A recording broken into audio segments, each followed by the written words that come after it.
Welcome to Child Abuse Awareness with Darlene J. Clark.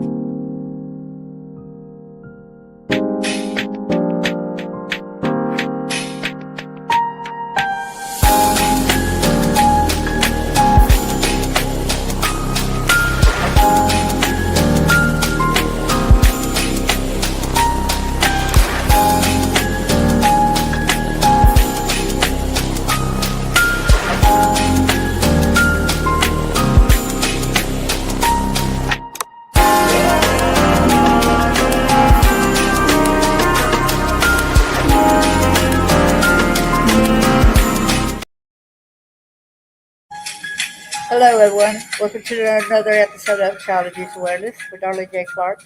Be a part of the solution instead of part of the problem. Now, I want to end up playing this thing because I want to hear more of this. I want to hear more of this, and they nabbing them and getting them and then staying behind bars. I want to hear more of that. Who agrees with that? Put a thumbs up or a hand up or whatever you can to say that, yeah, you want more to stay in jail. We shouldn't keep letting them out of jail where they can keep harming our children. Okay. In Matthew 18, verse 6, but whoso shall, sorry, it's not showing this right now, sorry. If being one of these little ones which believe in me, it were better for him that a millstone were hanged about his neck and that he would drown in the depths of the sea. Copyright disclaimer under Section 107 of the Copyright Act of 1976. Fair use, I gotta get it bigger, sorry, right there. It's kind of hard to read it. Fair use is a use permitted by copyright statute. You would not be infringing. I'm not going to read all that. Y'all already know the gist of that. I'm sorry that I have been out of commission. I haven't been doing well. Not too long ago, I had another bad flashback. So sometimes you just have to go in there and you have to take a break. You have to get away from a lot of this trauma, especially if you're remembering other things, similar to what I'll be going over today. Did y'all notice that states lose track of foster care children? Have y'all noticed that? Too many of our kids are going missing, right? So let's go to the very first. Whoever's here, please come in and say hello. And if somebody wants to jump on and join, I'll be glad to let you join. I'll say happy National Foster Care Month. Across our nation, hundreds and thousands. Oh, it's not showing y'all the page, is it? Share screen. Hold on.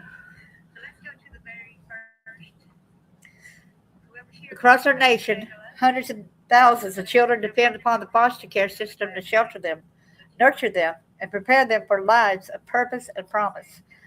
This National Foster Care Month, the First Lady and I join with countless Americans in celebrating the foster families whose devotion carries our youngest citizens forward by helping them realize the full potential of their unique American dream. In communities around the country, ordinary Americans rise to an extraordinary calling by opening their homes to children who have endured immense challenges that no child should ever know. These caregivers, alongside the social workers, clergy, educators, and countless volunteers who stand beside them, offer stability, belonging, and hope where once there was only certainty. My administration would set nothing less than excellent for the children in foster care who depend upon us.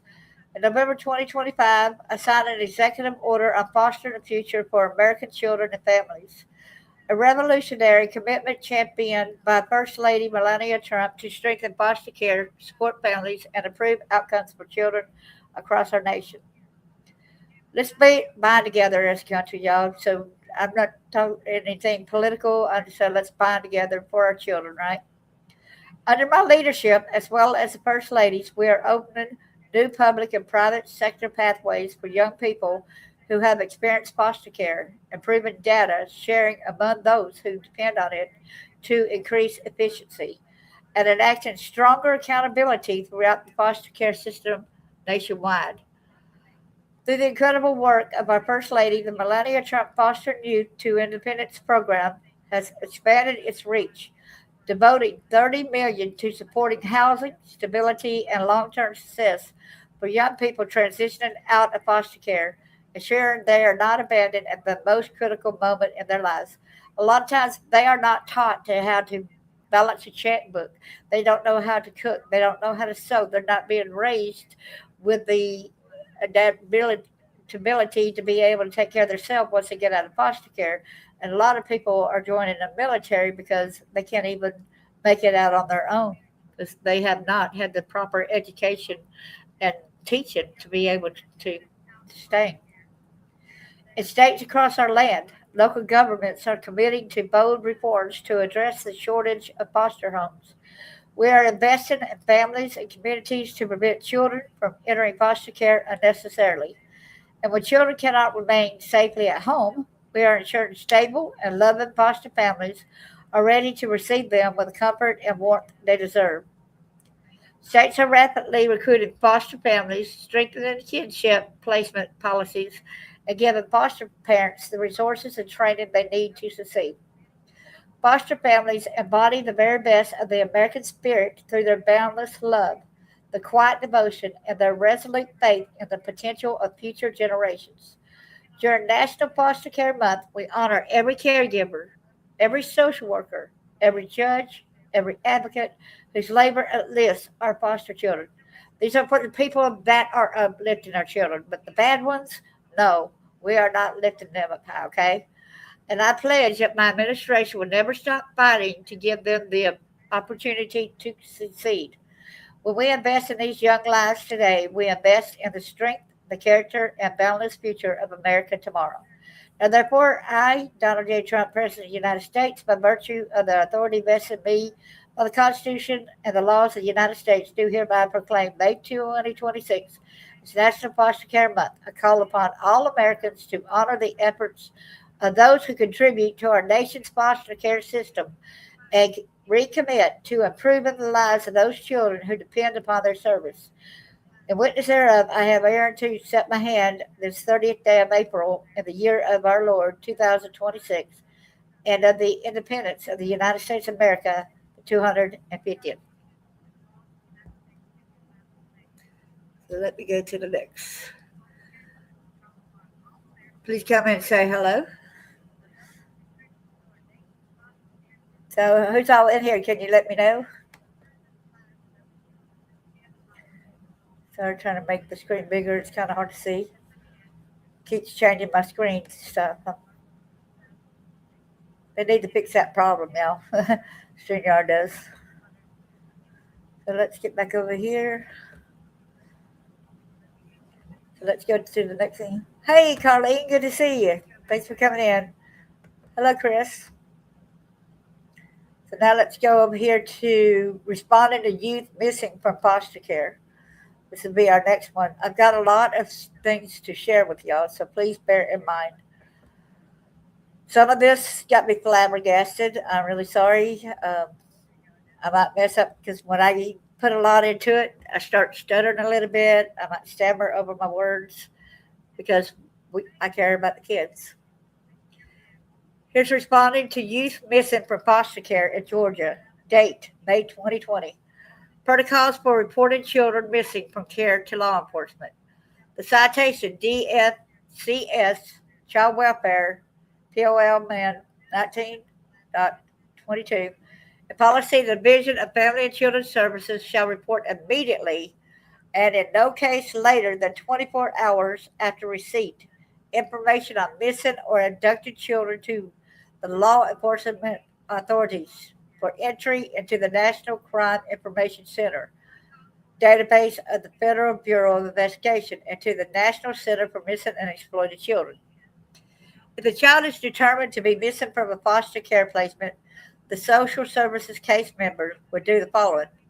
Contact the NCMEC within 24 hours of the child's disappearance by calling the hotline number. And y'all can write that number down too as because if you run across something, you'll need to call, okay? 1-800-843-5678. Again, 1 800 843 5678, which is 1 800 The Lost. Or go make a report on the website of cmsc.missingkids.org and complete the online form designed for child welfare caseworkers as follows. If the initial contact is made before there is an active missing person police report, contact NCMEC again once there is an active missing person police report. Advise NCMEC not to identify a child as being in foster care during any of its activities. Provide the child's name, date of birth, social security number, placement address, and contact information for the SSCM. Follow up with local law enforcement within 24 hours of filing the missing person report to confirm that the missing child has been added to the NCIC database of the FBI. Protocols for locating children missing from care. This is citation, which is DFCS Welfare POL man. DFCS shall have protocols for expeditiously locating any child missing from foster care as follows. Notify the DFCS missing children team within 24 hours. File a runaway report in juvenile court within 2 business days that includes efforts made to locate the child. If a child is suspected to be missing, the SSCM will do the following. Contact the caregiver and other household members to determine when and where the child was last seen, the child's state of mind at that time, if any of the child's possessions are missing. In conjunction with the caregiver, coordinate and conduct a comprehensive search for the child that includes, but is not limited to, the following. Attempting to contact the child on his or her cell phone or social media. Contacted the child's friends and persons with whom the child associates to determine if they had knowledge of the child's whereabouts. Visiting the location where the child was last seen and where the child frequents. If the child is a temporary custody of DFCS, contacted the child's parents and family members to determine if they are aware of the child's whereabouts. If the child is determined to be missing, the SSCM would do the following. Ask the caregiver if he or she has already filed a missing person report with law enforcement. Contact local law enforcement to confirm that a missing person report has been filed. If the missing person report has not been filed, file the missing person report immediately, but no later than 24 hours of determining that a child is missing. Notify the child's parents as soon as possible if the child is in foster care. Solicit the parents' assistance in locating the child if appropriate. Notify the DFCS missing children team immediately, but no later than 24 hours after a child is determined to be missing. Notify the juvenile court within 2 business days of the child's disappearance by filing a runaway report. Notify the following: the child's attorney, guardian ad litem, and court-appointed special advocate, CASA, if applicable. Any other division department that also serves a child, including the child school officials, probation officers, attorneys, service providers, etc. In conjunction with the caregivers, continue a comprehensive search to locate the child as follows. Interview the child's parents and other caregivers to determine the child's state of mind when last observed. Revisit locations where the child was last seen.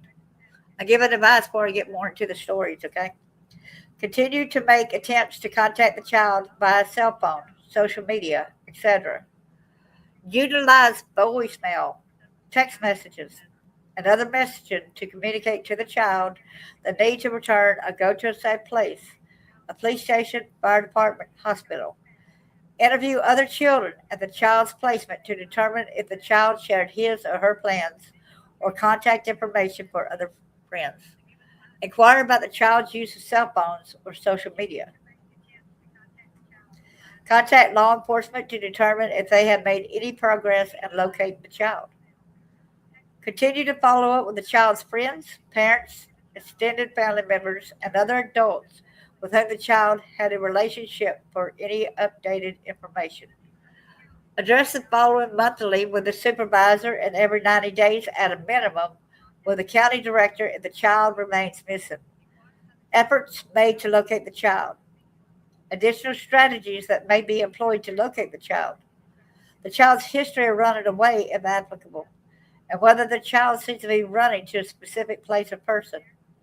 Whether it is the child is known to be or is at risk of becoming a victim of commercial sexual exploitation. Encourage the child to return every time there is any contact made with the missing child. Determine the factors that led to a child's absence from care. The DFCS shall have protocols for determining the primary factors that contributed to the child's running away or otherwise being absent from care and to the extent possible and appropriate, responding to those factors in current and subsequent placements. Determine the suitability of current and subsequent placements. DFCS shall develop a written runaway prevention plan for youth at risk of runaway behavior within 7 calendar days following a youth returning from a runaway episode. A runaway prevention plan is a method of addressing circumstances and situations that might lead to a runaway episode or a recurrence of runaway behavior. The plan is a written document that helps to promote clarity and accountability. To be more effective, the runaway prevention plan should be developed collaboratively with children, their caregivers, and others working with the children. The plan needs to be realistic, positive, and based on a child's strengths, which will increase the chance of success.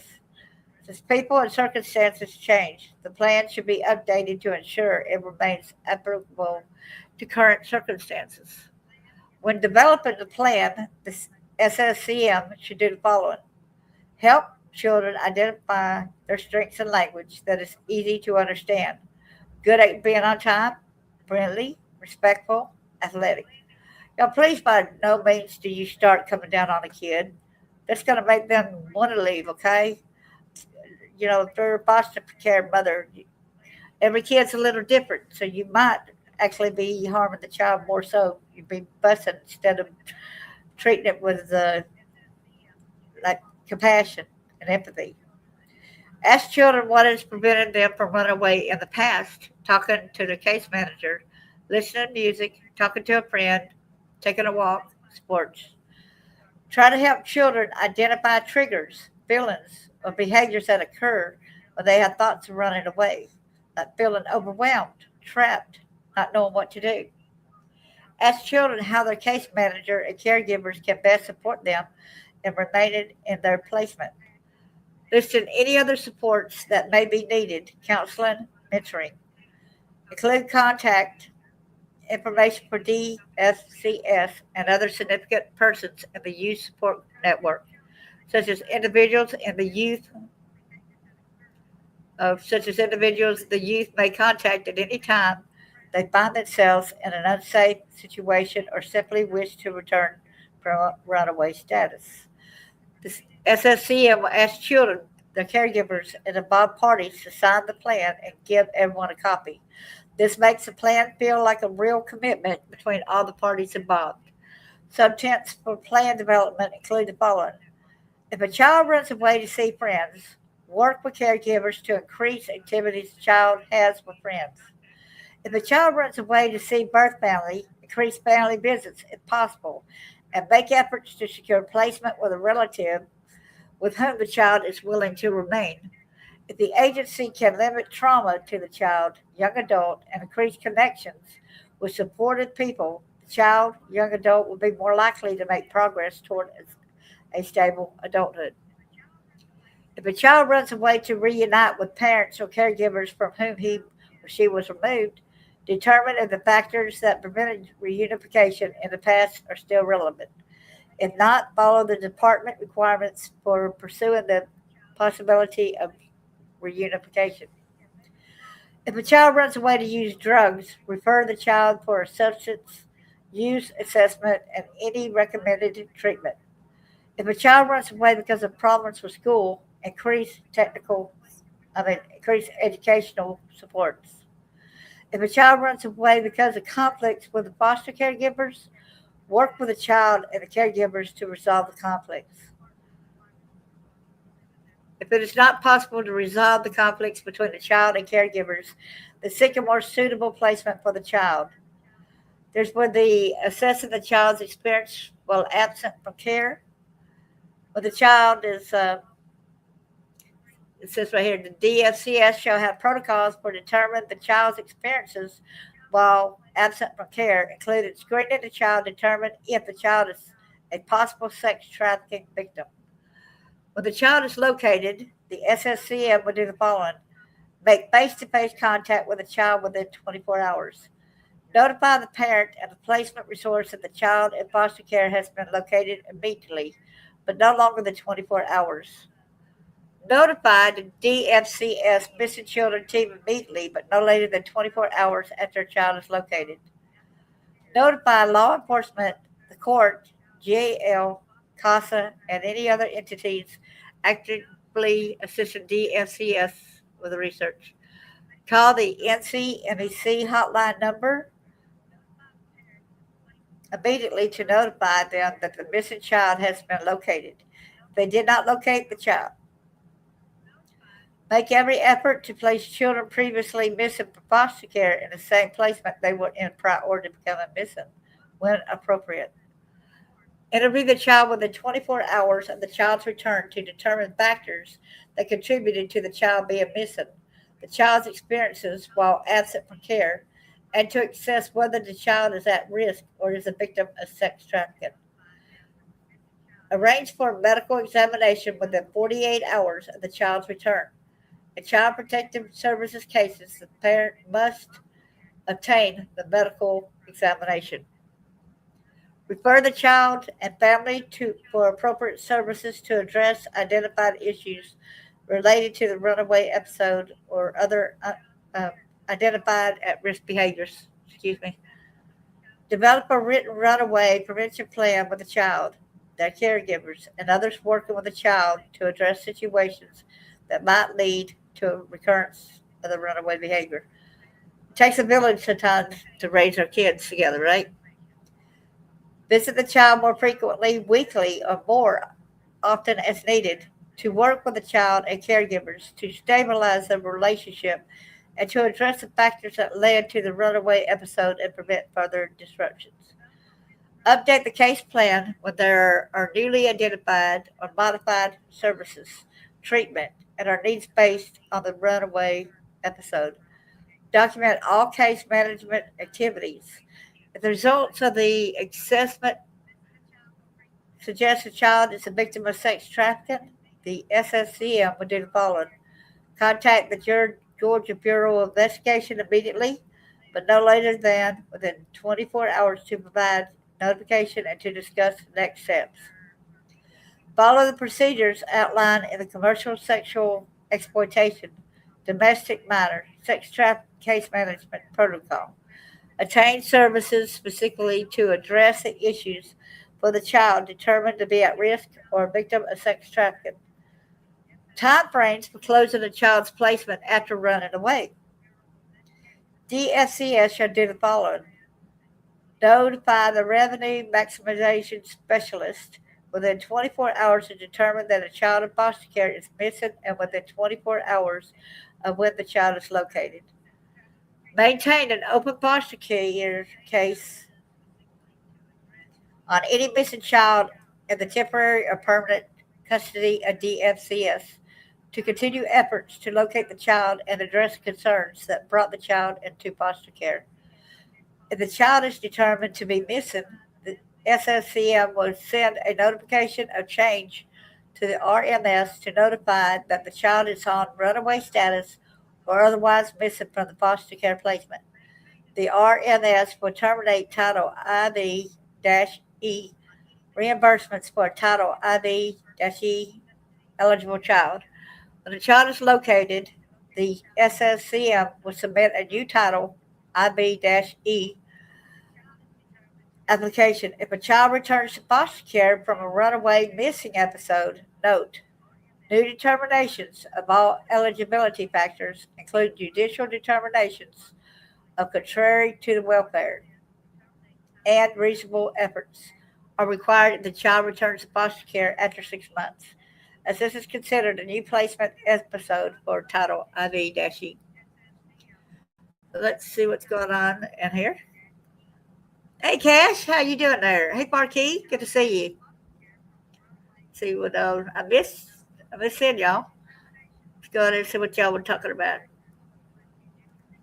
Good to see you so much. Thank you so much for sharing, Cash. I appreciate it. The presumption of got to make the screen bigger where I can read it. Hold on a second. It keeps minimizing my screen. I'm sorry about that. They need to do better with that, don't they? Okay, so let me get to.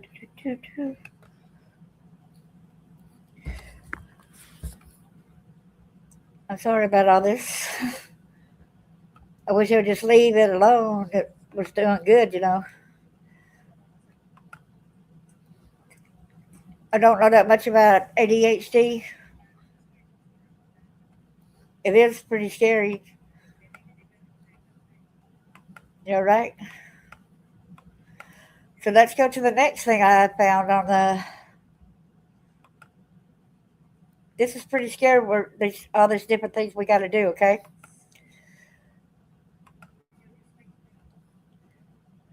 Now we got a Senate inquiry launched into abuse and neglect allegations in Georgia's foster care system. Remember Charles Rogers came in here, right? And there's a lot of the traffickers over there in Atlanta, Georgia. So earlier this week, 11 Liza Lucas reported that Georgia and DFCS spent $28 million housing kids in hotels. Put in mind, this was a couple years ago, 2023. A Senate inquiry has been launched to demand answers from agencies about child abuse and neglect in Georgia's foster care system, following investigations from local media outlets. Reports and investigations from local media outlets said that children in Georgia's foster care system had been subjected to alleged abuse and neglect, prompting U.S. Senate Human Rights Subcommittee Chairman Jon Ossoff to launch a bipartisan inquiry. Ossoff and Ranking Member Marsha Blackburn demanded answers from the Georgia Division of Family and Children Services on their ability to keep children safe under their care. Ossoff and Blackburn released a statement discussing their decision to launch the inquiry. Our nation's foster care systems implicate the most fundamental human rights of American families and children, including their safety, dignity, and well-being. Ossoff and Blackburn wrote, yet recent official and press release reports raise serious concerns about the ability of Georgia Division of Family and Children Services to ensure the safety and well-being of the children in its care. And it's pretty scary over there in Cobb County, Georgia, where a lot of the people that's in with the sex trafficking are attorneys and the judges, police officers over there in that area too. Georgia Office of the Child Advocate OCA reportedly revealed systemic breakdowns within the state's foster care system. According to the Atlanta Journal-Constitution, with caseworkers not adequately responding to child abuse cases and placement services for victims of human trafficking, sexual abuse and physical abuse are often being inadequate or inappropriate. Whoa, yeah. Earlier this week, Liza Lucas reported that Georgia and DFCS spent $28 million housing kids in hotels, often for months at a time. The findings led to concerns about DFCS' ability to ensure the safety and well-being of the children in its care. Yeah, I remember when I did a case where there were children staying in the hotel and there was a lot of people coming in, the children being trafficked. That's an easy way to get them trafficked, ain't it? In the interim, hoteling not only comes at a cost to children, who miss out on needed services in school, but also cuts into the department's budget.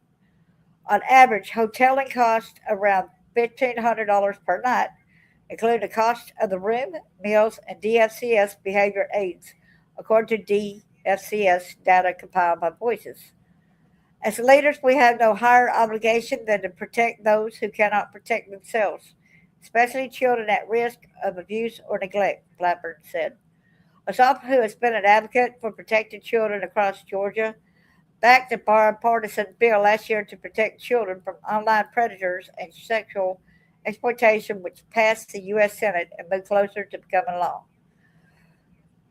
These recent revelations provoke Ossoff and Blackburn to continue their effort to keep children safe and ensure that DFCS is held accountable for their welfare.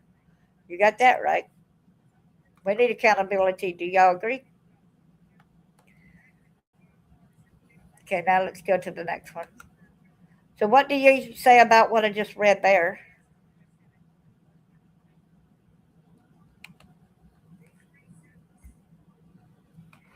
Oh, yeah. I was in foster care a little while when we went to court when I was living with mom, and it was so scary. And this was in Florida. It was so scary. I didn't know what my siblings were. They did not have me. The only piece of furniture up there was a little bed that was a little mattress that was on the floor. Then she came and removed the mattress, and I was thinking, where the heck am I going to sleep? There's not even curtains in here, right? So I didn't know what to think. And my siblings supposedly were on another floor, but they were together. And yet I was placed up there, but there wasn't no furniture at all. And that was pretty scary, you know? That was crazy. So next thing we're going to go over, Georgia's DHS amends three rules to state's foster care system. And that was February 20th, 2023 also. So let me go ahead and see that.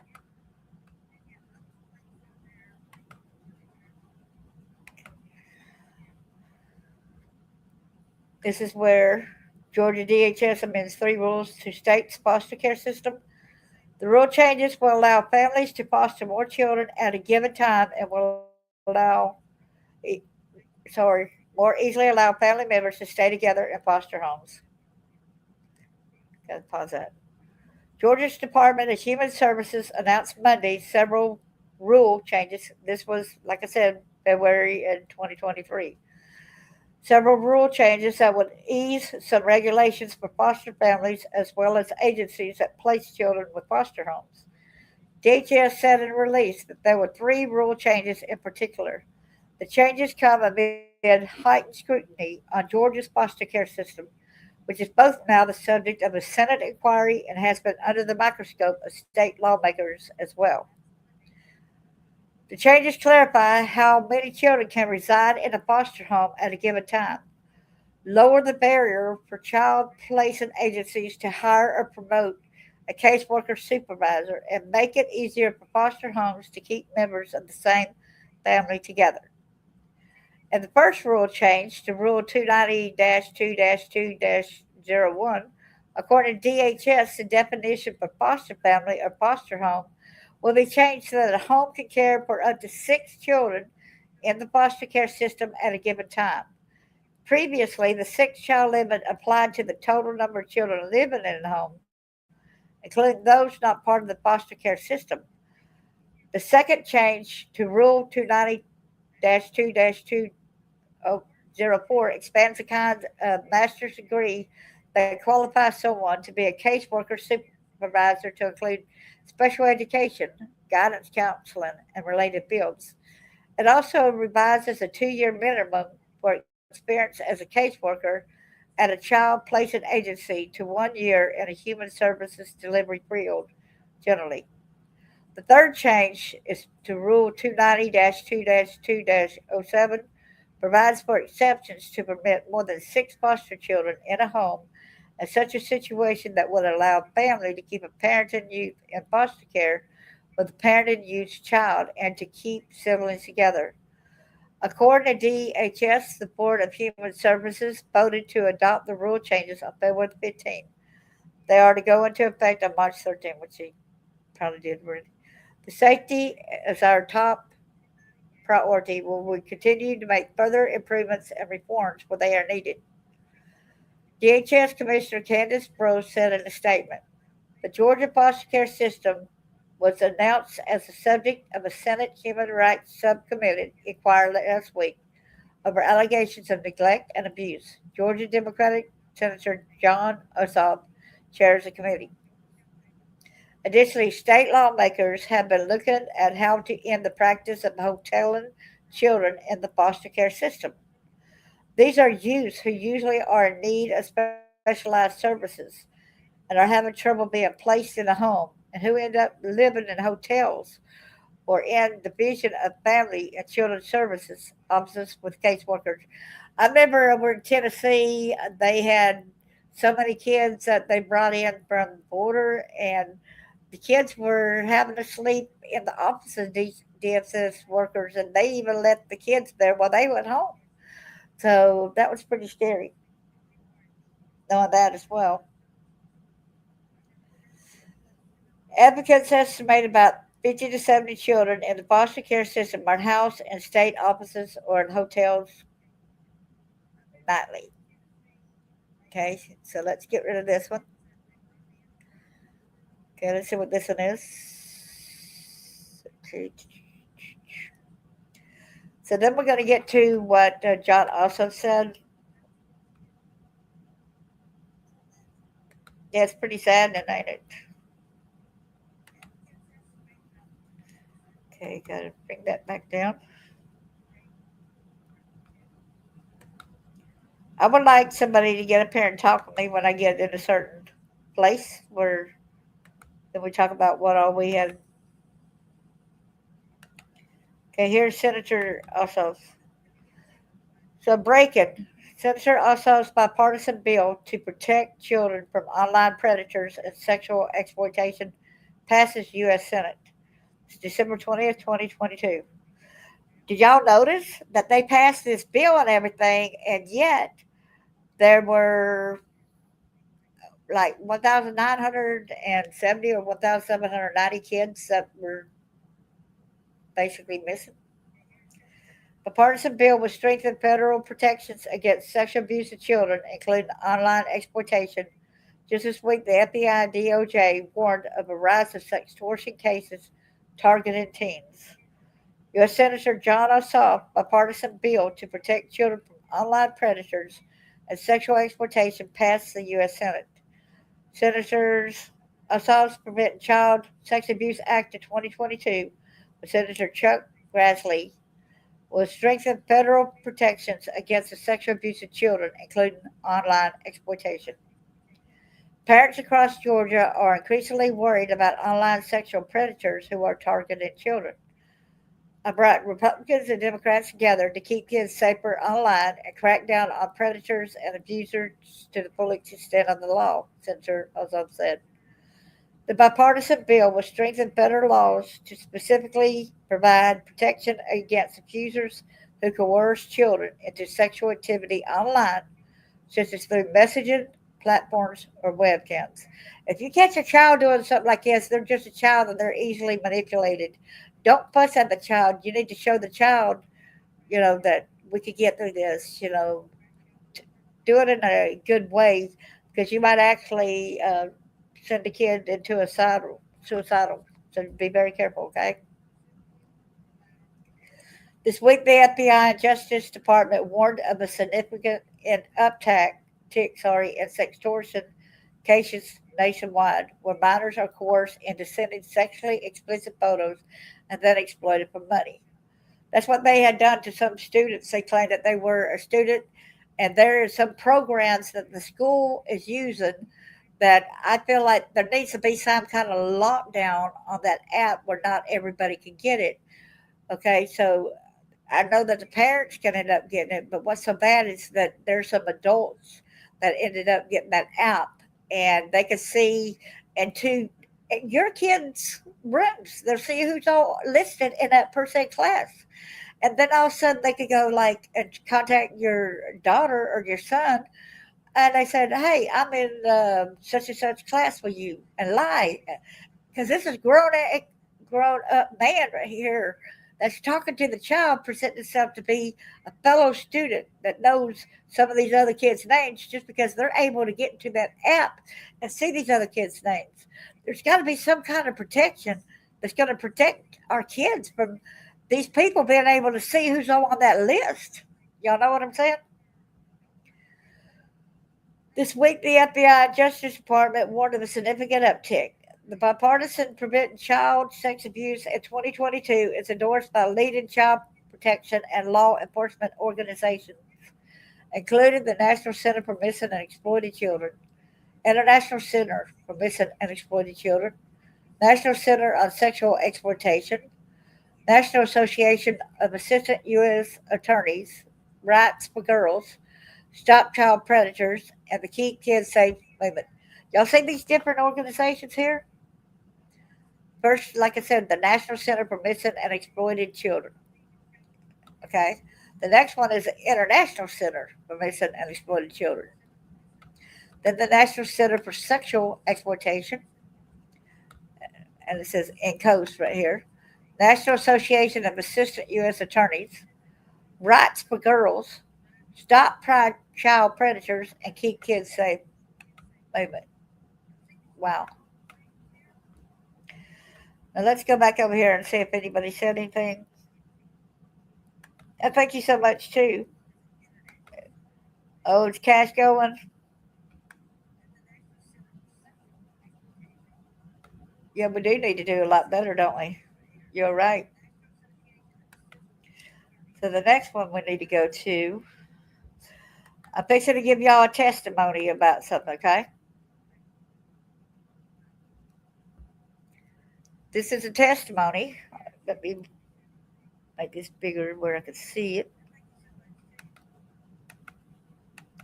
Of Venus Bradley before the Senate Judiciary Committee, ensuring the safety and well-being of unaccompanied children, June 14, 2023. My name is Venus Bradley. My husband and I have been licensed foster parents in Durham, North Carolina for the past 7 years. At that time, we have fostered 25 children ranging in age from 2 to 17. In March 2020, we accepted a placement for two sisters who were 15 and 17 at the time. With their permission, I would like to tell you a bit about them and their experiences. When they were 11 and 13, they were asked if they wanted to go live with their biological father in America. Neither girl had any memory of him, but as a palm oil plantation laborer who had her first baby at 14 years old, the mom knew firsthand what broken dreams looked like. They had an uncle who was in the military that was beheaded. The family was threatened with death if they reported it to the authorities. The femicide rate, along with rampant physical and sexual violence in the country, was a huge factor in the mother's difficult decision to arrange for the girls to travel to the United States. Their mom saw sending her children to the United States as an opportunity to protect and even save their children from an uncertain future. And so, a family member agreed to escort the girls to the U.S. border where they could eventually reunite with their father. The journey was long. They were escorted by a trusted family member to a place where they could turn themselves over to authorities and safely come into the United States. Originally, the girls were separated when they were taken into custody by Customs and Border Protection.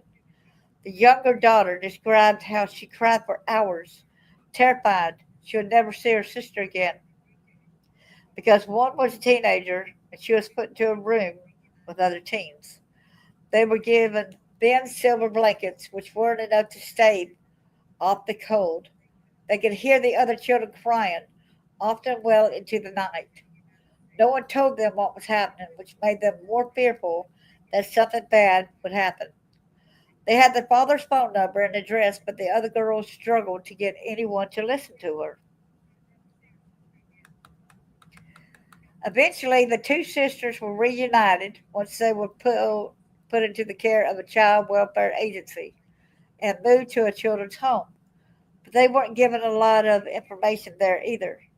The children's home had a lot of kids, hundreds it seemed. They didn't count, but described it as so many kids. Some of the children had been there for 2 and 3 years. This worried them. At least there had been beds, food, games, movie night, and school. There were lots of rules, but it made easier uh, by having friends. While they were allowed to see each other, they still didn't sleep in the same room. Generally, they think of this time as stressful, but not too bad. Still leaving their home and mother behind a new country and extremely traumatic for them. And they both worried about their safety and future. They were in a different country, didn't speak the language, didn't know what was happening, weren't together, was worried that they would be like the kids who had been stuck there for years. There was no one to assure them, and the adults felt more like minors with their list of rules and regulations. After 6 weeks total, the U.S. government custody, they were eventually flown to their biological father. The girls had no way of knowing that this family reunion that they dreamed of would eventually turn sour. The better life their mother wanted for them slowly turned into something like a Cinderella story, marked with deeply controlling behavior and physical abuse. Eventually, the girls disclosed the abuse to an aunt and school counselor who helped them report it to the authorities. Once the abuse was reported, the system helped them report it to the authorities. Once the abuse was reported, the system functioned as it should have. The allegations were taken seriously, as the father could no longer take care of the girls. The Durham County Department of Social Services stepped in and removed the girls from their home, first to a family friend, and then, a few weeks later, to us. As most cases in foster care go, justice was slow, and it took nearly 2.5 years before their father was convicted and sentenced to prison, but justice did come. When her daughters came to live with us in March 2020, she had no idea what he had signed up for. Beyond being on COVID lockdown with strangers, both of our girls had a lot of healing to do. The younger one had nightmares to the point that she had to take over the counter sleep aid. The older girls struggle with parentification, which is when a child is forced to take on a parental role that they are ill equipped for. Wow. So those girls struggle with parentification, which is when a child is forced to take on a parental role that they are ill equipped for emotionally and psychologically. They struggle with trust, anger, resentment, independence, and guilt. Their social and emotional development was stunning. They were like little mice in our home, afraid to make a noise, afraid to ask to do anything, and afraid what would we say if they didn't help us around the house. The trauma they had endured had altered their brains permanently. It took a lot of time to build a connection with them, to get them to a place where they could properly heal and even dream for the first time. I asked my daughter once what she used to dream. She would say when she grew up, most children would tell you a firefighter, a ballerina, or a teacher. Wow. We didn't have dreams, is what she told me. It's hard to dream when you don't see a future for yourself. In May, our oldest daughter got her cosmetology license. She said she wanted to help people feel beautiful. It took her 2 years, but she is now officially licensed, and at the time of writing this, has two job offers. Wow. At salons and three more interviews go. She hopes to own her own salon one day, one that has stylists who speak several languages and a diverse clientele. She lives independently in her own apartment, although it isn't uncommon for her to ask me a lot of questions throughout the week.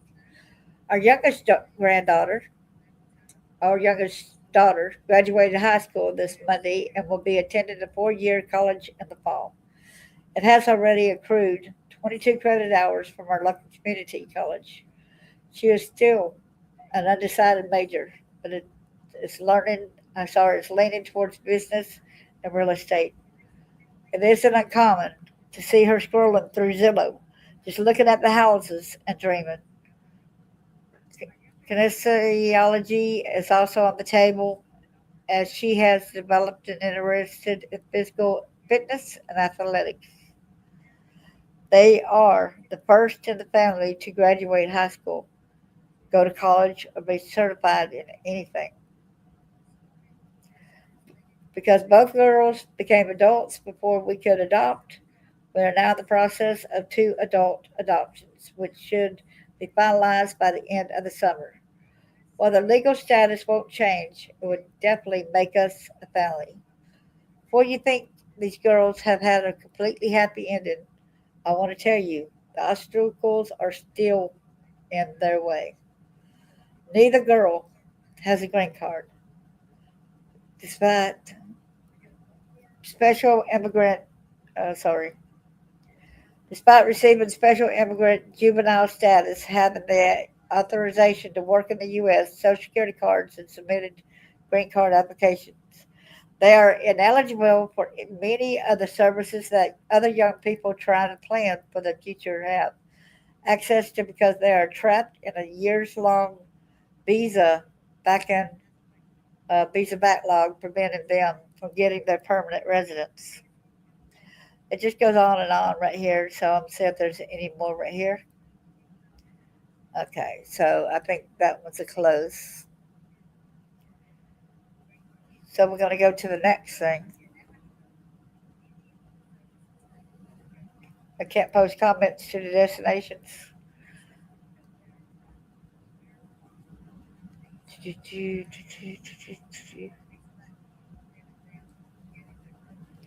Here's where the states lose track of thousands of foster children each year. I kid you not. Do y'all see that? Track of thousands of foster children every year. This was November 2023. A Portland foster care child, Nevaeh Borbart, 15, has been missing since October 7th, and authorities say she is endangered. Nevaeh previously went missing in July.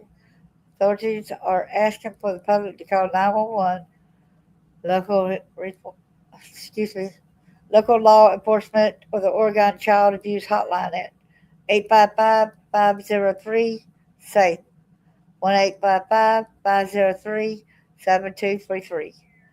They believe they see her. Recent audits show tens of thousands of children in and out of foster home placement go missing. The story was originally published on Stateline. Sharday Hamilton, a 28-year-old advocate for foster youth, homeless youth, and runaways, still bears her own scars from running.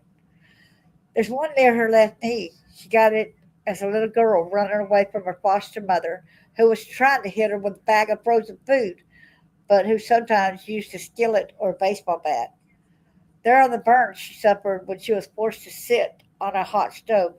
Oh man, me and my twin sister both. My stepmom said, "Y'all try to sit on the hot coal stove." No, would we not? Being 4 years old, we couldn't have got up there. We would have burned our hands ourselves.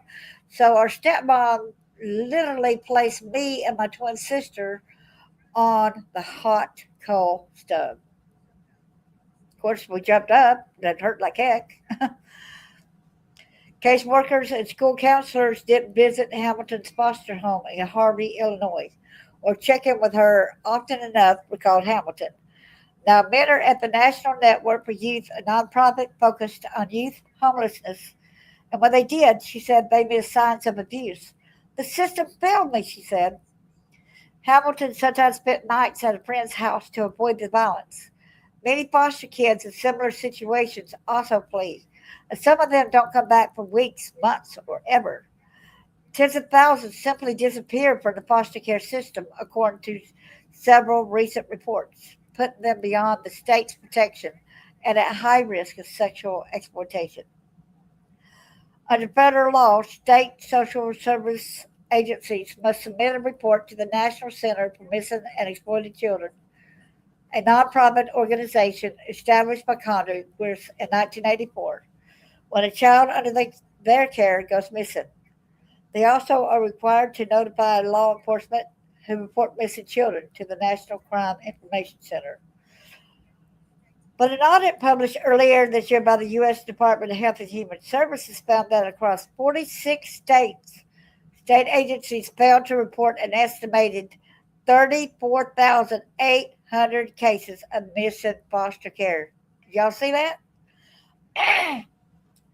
The Department of Human and Health Services. State agency failed to report an estimated 34,800. Where's the kids, y'all? Cases include children who ran away multiple times. Sorry. The average age, according to the National Center for Missing and Exploited Children, was 15. When it comes to teenagers specifically, most child welfare systems just don't have the right service array because systems are often built for babies and younger children, said consultant and attorney Lisa Pilnick, director of Child Family Policy Associates, a child welfare consultant and research firm. We don't have enough family placement. We don't have family placements that are equipped to make. Okay. So teens often run away and go missing more than once during their time in foster care. The National Center for Missing and Exploited Children report found that about 40% of foster children who were reported missing went missing multiple times, on average 4 times while in state care. Black and Native American children are overrepresented in foster care and make up a disproportionate number of missing kids. Hamilton was among those black children. Studies have shown that states are more likely to remove black children from their homes, and this is racial bias is a factor. The foster care system is wrought with a lot of difficulties, said Gaetane Borders. Wow. So the foster care system is wrought with a lot of difficulties. Gaetane Borders, president of Peas in the Pods, a nonprofit that advocates for missing children of color. When you add that to the complexities of missing children, reporting of missing children, and how that intersects with human trafficking and sexual exploitation, it is honestly it's a complete mess. Recent reports on some states are equally damning. In Georgia, nearly 1,800 children in state care went missing between 2018 and 2022. Oh, wow. I'm sorry, taking a breath after that. Whoa, that kind of hits you, don't it? Okay. So more than 20% of those were likely trafficked, Samantha Sal, supervisor of the Center's Child Sex Trafficking Recovery Services team, said at a subcommittee hearing Monday.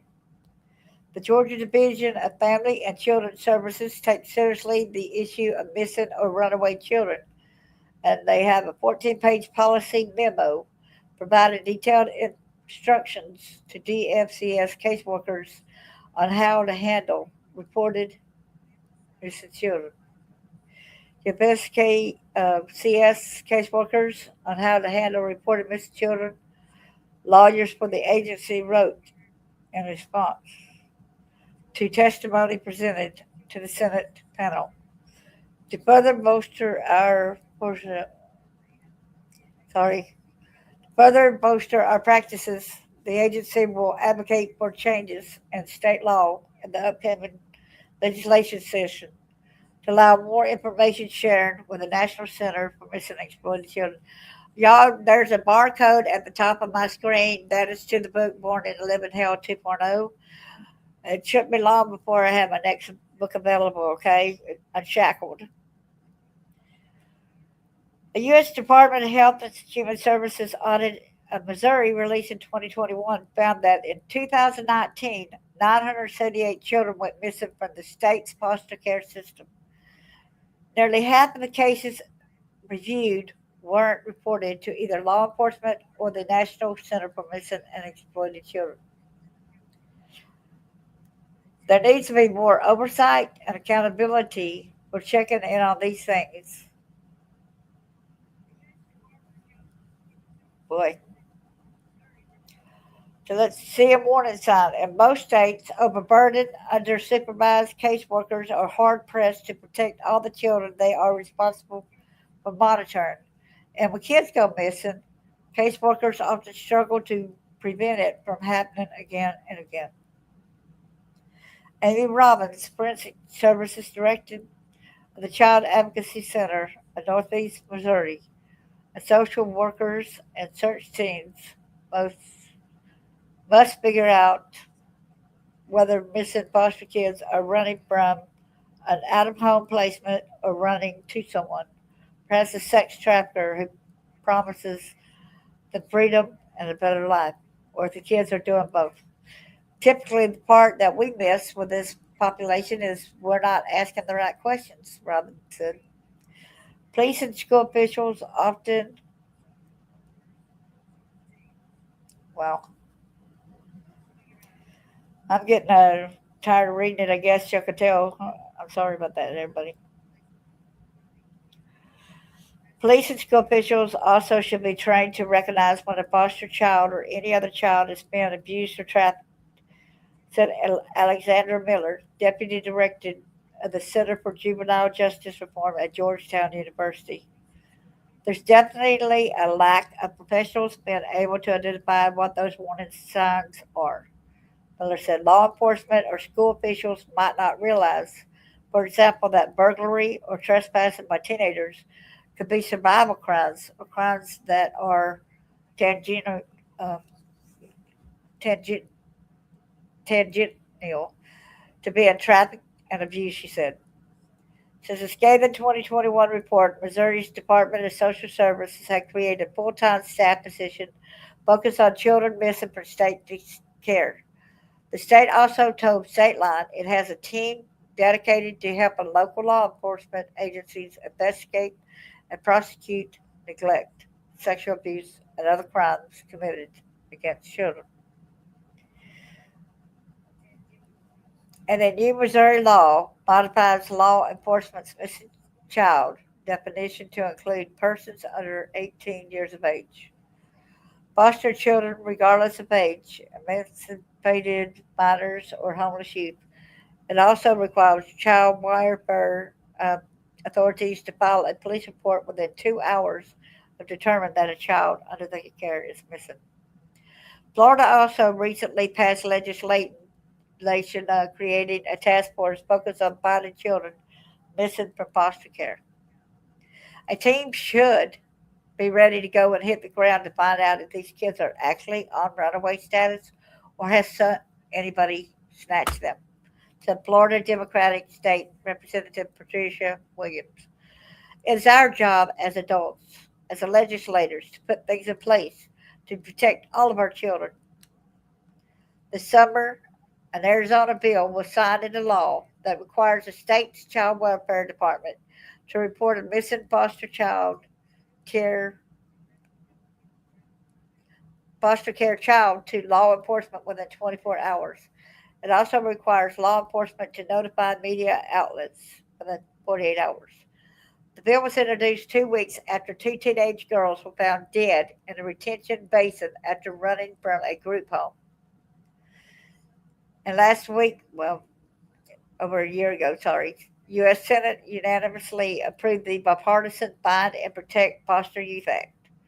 The legislation will require the Department of Health and Human Services to evaluate why states are failing to comply with the federal rules, and to help them remove those obstacles. The measure now awaits House approval. There needs to be more oversight and accountability for checking in on these kids that are in and out of home placements. So Jessica Saints is executive director, Child Abuse Prevention nonprofit Missouri Kids First. So then there's Abby Warmker, the deputy regional inspector general for the U.S. Department of Health and Human Services, said the agency's administration for children and families must do a better job at holding states accountable for reporting missing foster youth and screening them for sexual exploitation when they are found. I wonder how many times that some of y'all, said, I'm not going to get involved, I'm not going to do this. And she might have seen um, a kid being mistreatment, but she's not going to step up. Some of them don't want to step up because they like, I don't want to get involved. Boy, what we found is that the Administration for Children and Families is really good at making sure that states have policies and procedures in place, but they're not so great at making sure that those policies and procedures are being followed at the state level. The risk for exploitation is so much greater when children are missing from their former care placements. So it's just really critical that there's oversight at every level. Hamilton said her goal as a mentor of the National Network for Youth is to help foster kids advocate for themselves whenever they feel unsafe. I want them to know it's okay to speak up and speak out, she said. It was traumatizing, but I'm glad I'm able to live and tell my story. Wow. If I got anything to say there, hey, Bucket List, good to see you. Thanks for coming in. So I got a minute to keep playing my window every time I put something up there. I hate all that. I hope you're doing good. Thanks for coming in. So let's see which one we want to go to. And of course, y'all know without me having to really get into it. So when there's an urgent issue, hundreds of Georgia foster kids may have been sex trafficked. We know that for sure. That that's true. So I don't think there'll be any need to really go over that one.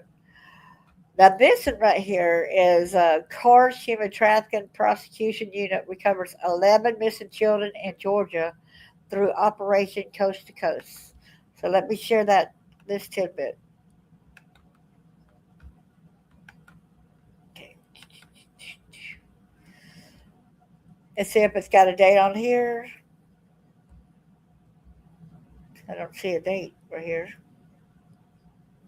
Oh, it's April the 24th, 2026. So this was actually this year.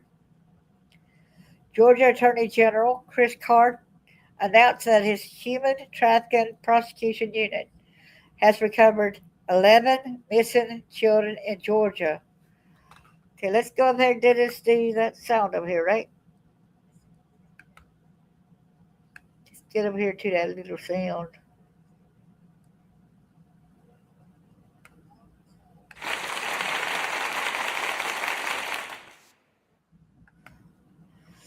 More than 250 law enforcement agencies across 30 states participated in this year's effort, mobilizing simultaneously Thursday to execute one of the largest anti human trafficking operations in the United States.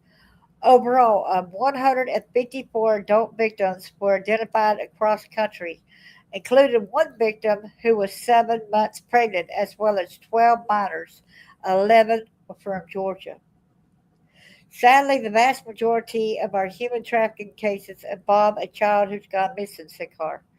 That's why operations like this are so important, allowing our team to work with law enforcement from across the country to safely locate victims, dismantle trafficking networks, and hold predators accountable.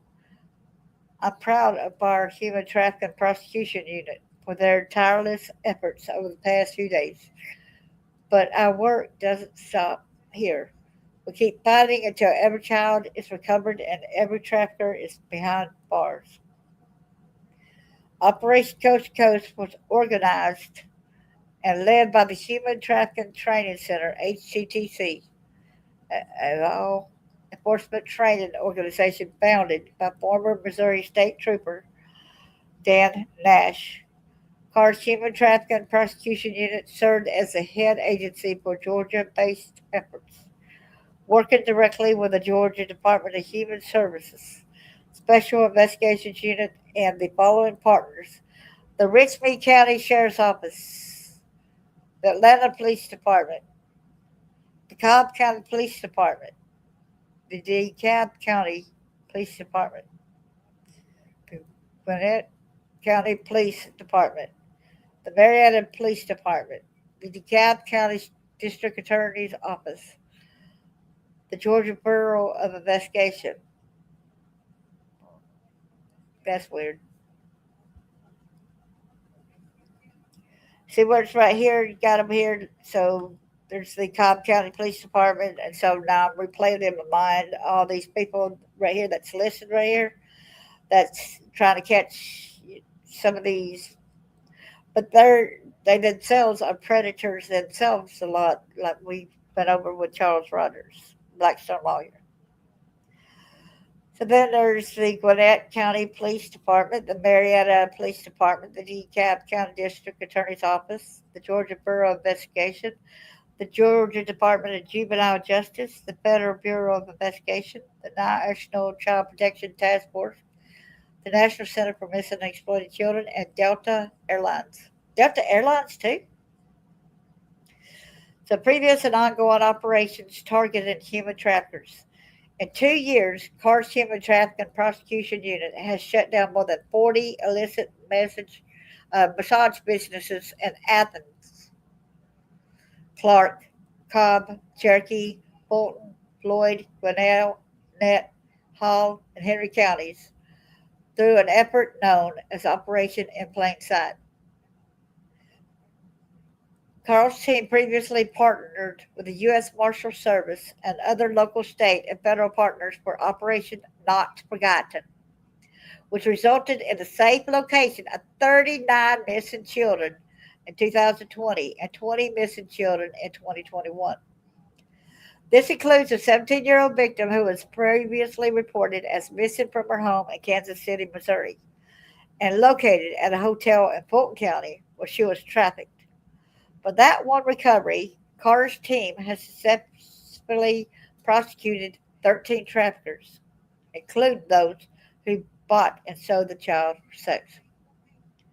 About the Attorney General's Human Trafficking Prosecution Unit, in 2019, with the support of Governor Brian Kemp, First Lady Marty Kemp, and the leaders in the Georgia General Assembly, Attorney General Chris Carr created the first of its kind statewide Human Trafficking Prosecution Unit. Since its inception, the Human Trafficking Prosecution Unit has secured more than 70 criminal convictions and rescued and assisted over 200 children. Woo! This unit is based in Atlanta with regional satellite prosecutors and investigators in Macon and Augusta. The Human Trafficking Prosecution Unit is housed in the Attorney General's Prosecution Division, which includes Carr's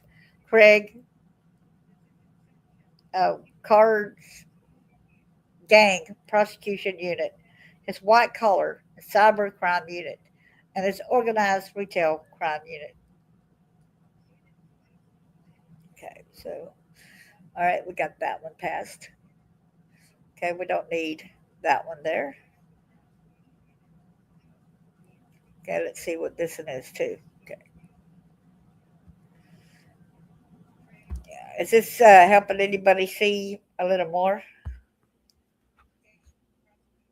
I hope it's helping y'all out to understand what's going on too.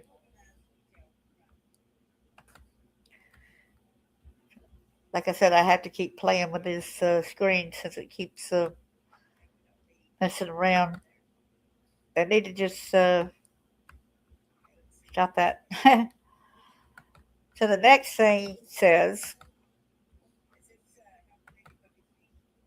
okay, says that when foster care kids are sex trafficked, some states fail to figure it out. A federal audit shows some states don't conduct federally required screenings. You hear that? It's federally required, and some states refuse to do. Fine a teen for sex is child rape. That's what that picture is of it. Okay, T. Ortiz, a trafficking survivor who's now an advocate and policy consultant, speaks at an event raising awareness for child sex trafficking victims. A federal audit last year found states often fail to follow a federal law that requires screening foster care children for sex trafficking when they return after going missing, courtesy of T. Ortiz.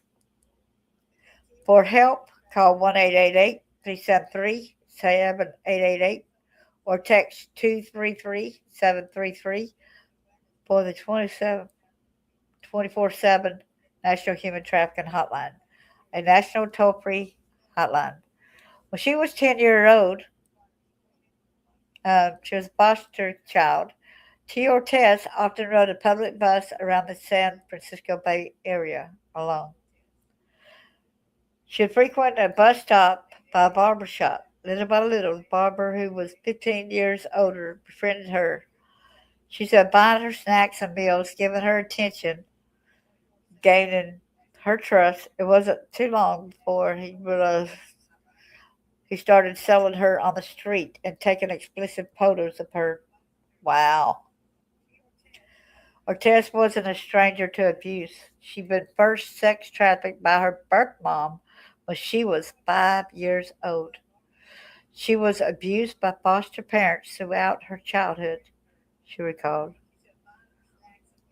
Ortiz was in state custody and sex trafficked through age 17. She doesn't remember how many group and foster homes she'd been placed in. She stopped uh, counting at 14 homes as she moved from one to another.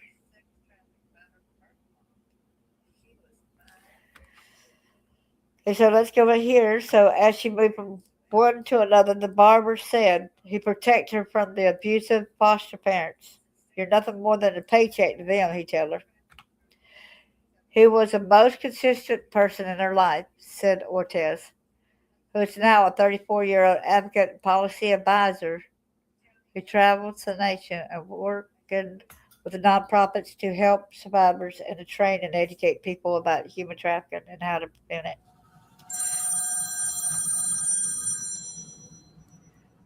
So somebody's trying to call me, but I'm busy. Ortiz went missing from her foster home dozens of times, sometimes for days or even weeks, as she was trafficked around California and across state lines in Nevada, Oregon, and Washington. The caseworkers never properly screened her to uncover that she had been raped, she said. Many kids across the country still go under the radar due to screening models across states that lack uniformity and consistency. Foster care children are especially vulnerable to sex trafficking, and a 2014 federal law requires state authorities to screen missing children when they are found to determine whether they were sexually exploited. But a federal audit suggests that some states are failing in that duty, missing opportunities to connect kids with help and prevent further harm. Many kids across the country still go under the radar due to screening models across states that lack uniformity and consistency, said Ortiz, who testified before a U.S. House panel in favor of the federal law. The push from the top, from government and state officials, need needs to ensure that it happens. The report last year in 5 states, Illinois, Massachusetts, Minnesota, Pennsylvania, and Texas, by the Office of the Inspector General at the U.S. Department of Health and Human Services,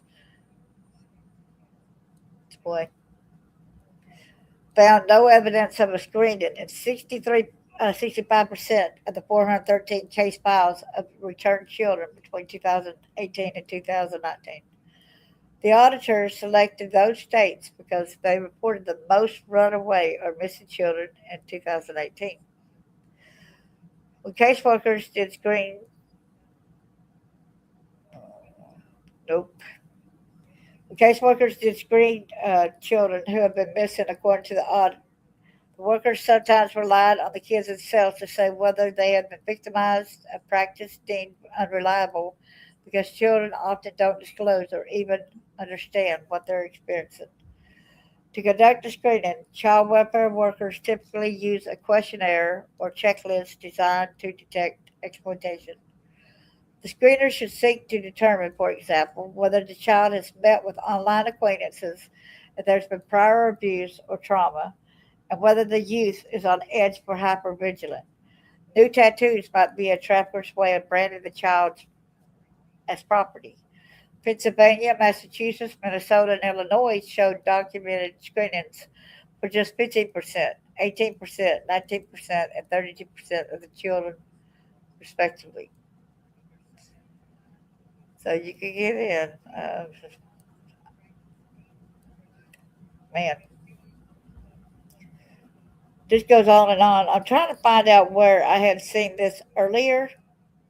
So the Pennsylvania Department of Human Services said it's taken steps to address child trafficking since the Inspector General collected the data for its report. Um, I need to find that a little bit. Uh, what I had seen a few. I guess y'all can see this stuff just going through there really.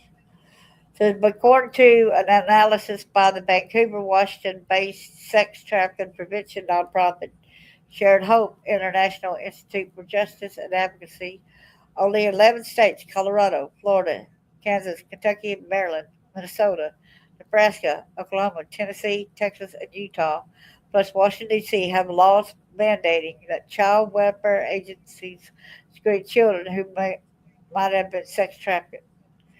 Of those, only three.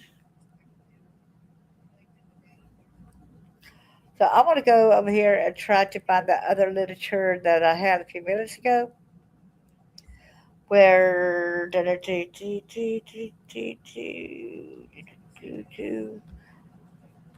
where the you see at the bottom of the picture, y'all,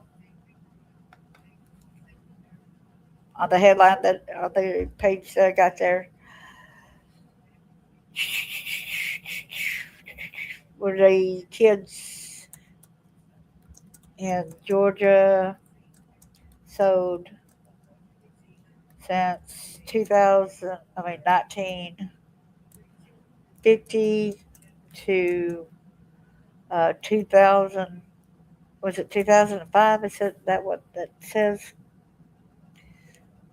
Okay, let's see. In the 50s and 60s, Thomas Hicks said that last week took some pics of the clinic, understanding the nurses he worked with and other staff had known. Bela George Tant is an American child trafficker and social worker who do what? I found out a little bit more. Well, okay, let me get to this right quick. I'm trying to click on it so it will show me. I'm sorry. This does not give enough. Let me see if I could get the StreamYard going.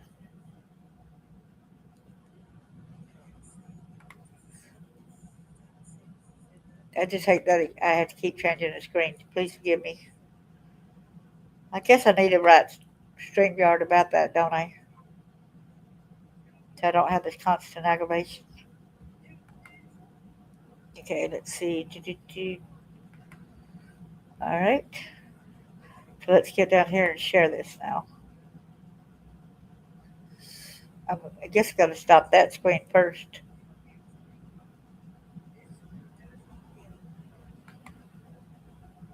Remove.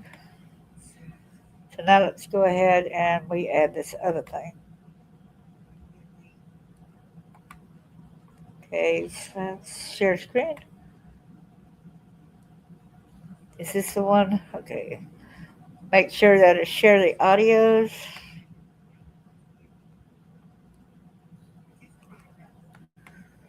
Oh, hold on a minute. So let's get it back over here. Don't watch that. Okay, unshare again. Let's try this again.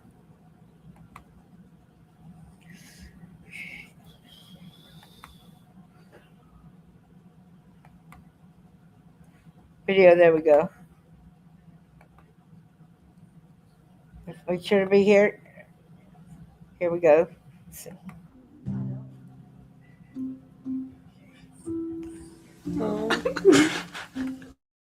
Look like the same, especially with those the red scarves clothes on our hats. We have same style of clothing, but not course. now. Not But now. no, we have the same eye shape. You see what the title says right there? Identical, but until recently they didn't even know each other existed. They grew up in different families in cities 2 hours apart. The first emotion was that We were looking in the mirror. Yeah. After connecting on social media, they both confronted their parents, who confirmed they were adopted. So they decided to meet. It was so hard for us to realize everything. We have a big emotional support from each other and from our parents also, who raised us for 18 years. They believe they're twin sisters who were separated at birth. We're the same weight, same height. We have the same eye shape, and I don't know, we look like each other so much. Also, before Anna made the plastic surgery on her nose, I was like that. yeah, she was exactly like me. I don't even know which one is my photos when I'm looking at it. That's why we think we're the sisters, especially twins. They then found a Facebook page that was reuniting adopted children with their biological parents. That's when they realised they were likely victims of a child trafficking scandal which spanned half a century. It's believed tens of thousands of children in Georgia were taken from their parents at birth and sold on a black market. We found out that it was systemic, and we found out that there are more than 100,000 children stolen in Georgia's hospitals. Anna's adopted mother confirmed she paid $3,500 for her in 2005. Wow. Back then, that was enough to buy a small apartment in Georgia. I had no clue. At the time, you had to wait ages to adopt somebody. My husband and I were personally waiting for 6 years before we got Anna. The scandal wasn't just happening in Tbilisi, it was all over the country. We're heading 2 hours east of the capital now to meet a mother who was told that her twin boys died. Wow. Irina Otarashvili delivered twin boys in 1978. She thought she took their bodies home in a suitcase. I told my husband to bring something to wrap them up to bury them. They never looked inside. He buried the suitcase under our hazelnut tree. That was their grave. More than 4 decades later, her daughters stumbled across the same Facebook page as Anna and Elena. They wondered about the suitcase their parents had buried all those years ago. We took Mum to her brother's house and dug out the grave. We pushed it with a crowbar and it opened, and there was absolutely nothing in it except those tiny sticks. The family says police told them there were no human remains inside. I was shocked. They stole my children from me. I could not even imagine a doctor could steal a child and sell it and tell the mother the child has died. I want to find my children because I don't want them to think they were abandoned by their mother. I don't. Until now, little has been known about this dark chapter in Georgia's Soviet past. Local journalist Tamuna Mutsuretse That's the exposed country the of story Georgia and not after the state discovering in Georgia. 2016 that she had This has got to be the country Georgia, not the state of Georgia in the United States. 2 birth certificates. She later found out she too had been adopted. She set up the Facebook page, which has reunited 700 families in the past 3 years and has close to 250,000 members. We believe that in this crime organization, there were people involved from the taxi driver to the people from government. Tamuna teamed with human rights lawyer Leah Muhasharia to investigate the scheme. They believe doctors, nurses, politicians and taxi drivers were all behind it, each getting paid for selling the children.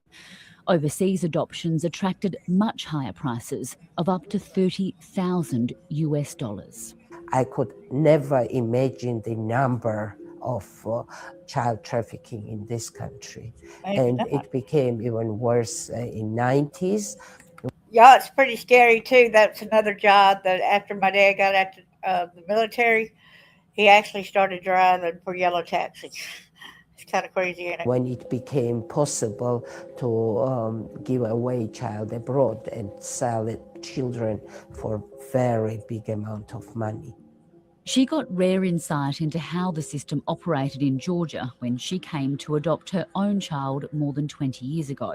I found out that the boy, for boy, they are asking twice higher price than for girl.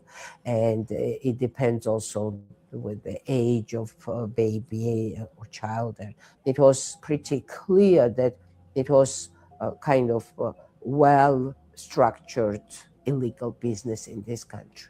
Leah is bringing civil cases to Georgian courts to try and change laws to make it easier for adopted children to find their biological parents. If we lose at all 3 instances, then I'm ready to take these cases to the European Court of Human Rights. In 2022, the Georgian government launched an investigation into historic child trafficking. It's yet to release any findings. The government did not respond to the ABC's questions. I don't know what you think. Anna and Elena want to find their biological parents. Maybe our parents think that we're dead, we're not even alive, and it would be so great to find them and tell them the truth or found out the truth.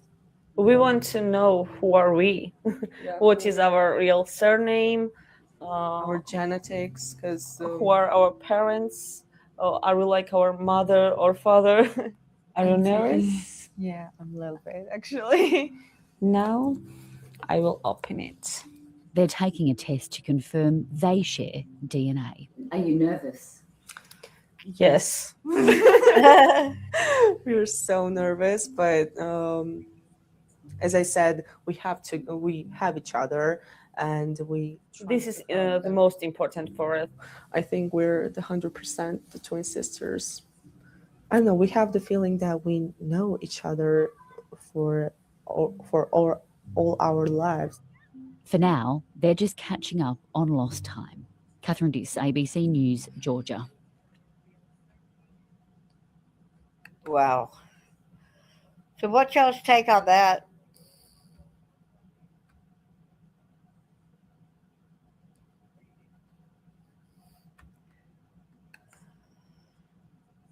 It's pretty scary, ain't it? Hey there, Mr. L. Good to see you.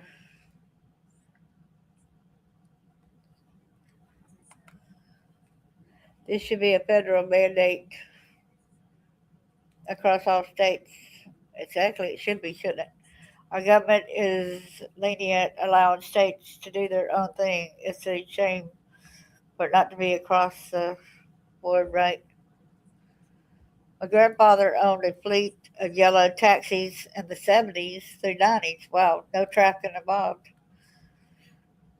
And it's kind of weird where my daddy worked too with the yellow taxis. That was in y'all know about Disney World, Walt Disney World, so it's down there in Orlando, Florida. Oh, yeah, we lived in Orlando, Florida part of the time, and that's where they showed me in the restaurants, and no telling who all was involved. But That's why I use my story to help others. Thank y'all for coming in. I think it was very important going over the different. And there's also, it says people of color such as Ortiz are disproportionately sex trafficked according to National Child Traumatic Stress Network. But I want to tell people I don't have any special privilege, I was abused myself, I don't go and, but, but how you could go and find out more, how you could heal from it, is, it was their fault. Put the blame into people's hands that did these acts, right? Don't blame yourself, okay? You were not at fault for what was done to you, okay? So they said experts say that states also need to improve monitoring of group foster homes. Last year in Bastrop, Texas, state officials shut down a state-licensed foster care facility for girls who have been sex trafficked victims after court found evidence staff themselves were trafficking the children. The lack of gold standard tool that agencies nationwide can use is a serious shortcoming. According to Bethany Gillott, former statewide human trafficking prevention director at Florida's Juvenile Justice and Child Welfare Agencies, Gillott who is chair of the National Child Welfare Anti-Trafficking Collaborative, noted that only one commonly used tool, the Commercial Sexual Exploitation Identification Tool, has been researched and shown to be effective in child welfare settings. Many states use their own questionnaires, which may or not been effective. I'm one of many, Ortiz says. So what I'm going to do right quick, I'm going to go back over here and see if I can share this page for y'all, okay? So share screen. Okay. Get back over here. And I'm going to try to see if I can click on this tool. Okay, see what it does here. The Commercial Sexual Exploitation Identification Tool right there. Got to get it to maximize and get it bigger. Okay. There we go. Okay, just trying to make it bigger. So this is basically you reach the end of the document.